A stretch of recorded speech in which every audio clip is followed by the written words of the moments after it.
S kitkom v svet pravljic. Torek je danes, 5:30 kaže ura in kot vsak torek ob tem času bomo zdaj na Radiu Sora slišali pravljico. S kitkom v svet pravljic smo poimenovali pravljične minute, ki jih pripravljamo skupaj s Škofjeloško knjižnico Ivana Tavčarja. Danes pa boste slišali pravljico Lojzeta Zupanca, zakaj imajo zajčki preklano ustnico. Povedala nam jo bo knjižničarka Saša Ambrožič, vi pa se samo prepustite in uživajte. V starih časih so imeli vsi zajci zgornjo ustnico zraščeno. Bojazljivci pa so bili prav takšni, kot so še dan današnji.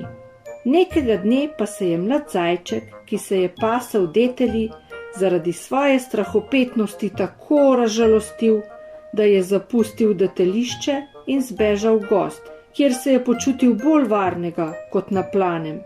Na hrastovi veji je čepela sraka. Videla je zajčka, kako se je potoglavo vlekel skozi hosto, pa je zavreščala. Hej, zajček, kam pa tako žalostno? Kam? Zajček je z bridkim glasom odgovoril. Naveličal sem se že večnega strahu pred človekom in drugimi živalmi. Vsi me preganjajo in mi strežejo po življenju. Kaj moram za to, če se vsakega šuma ustrašim, da pokažem podplate vsaki živali, če tudi je manjša kot jaz, in če človeka ne smem niti videti, ker mi ob pogledu nanj skoči srce v podplate.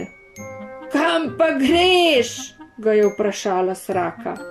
Kam neki, bežim pred strahom, bežim ko nor. Pa kam bežiš, ubogi norček? K stari bukvi, ki raste sredi gozda. Kaj boš pa počel pri bukvi? Tam ni paše zate. Od žalosti bom poginil, je zaihtel zajček. Ti si pa res bedaček, je vreščala sraka. Poslušaj moj nasvet. Naučila te bom, kaj moraš storiti, da se bodo vsaj živali tudi tebe bale, če že človeka ne moreš prestrašiti, da bi zbežal pred teboj. Zajček je obstal, se usedel, napravil zajčka, poslušno dvignil po konci dolga ušesa in zajeclal. No, pa mi povej, kaj naj storim, da se znebim strahu. Sraka ga je poučila. Poglej, sonce bo zdaj zašlo, ker z zadnjimi žarki zlati oblačke nad goro. Brž pohiti na rob gozda. Tamkaj vodi mimo gozda pot v vas.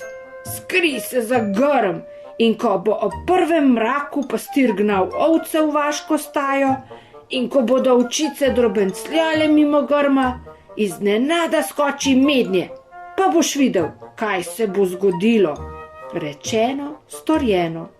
Zajček je poživljeno odskakljal na rob gozda in se skril za grm.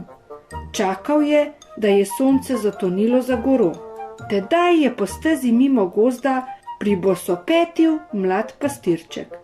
Piskal je na piščalko, za njim pa so blejale ovčke, ki so se vračale s paše. In ko so stopicljale mimo grmička, je zajček zbral ves pogum ter iznenada skočil med ovčjo čredo. Ovčke so prestrašeno zabeketale in se razbežale na vse strani, da jih je pastirček komaj zgnal v čredo in odgnal v vas. Ko je zajček videl, kako so se ga ovce ustrašile, se je tako smejal, da mu je med smehom počila gornja ustnica. Od takrat imajo vsi zajčki gornjo ustnico preklano.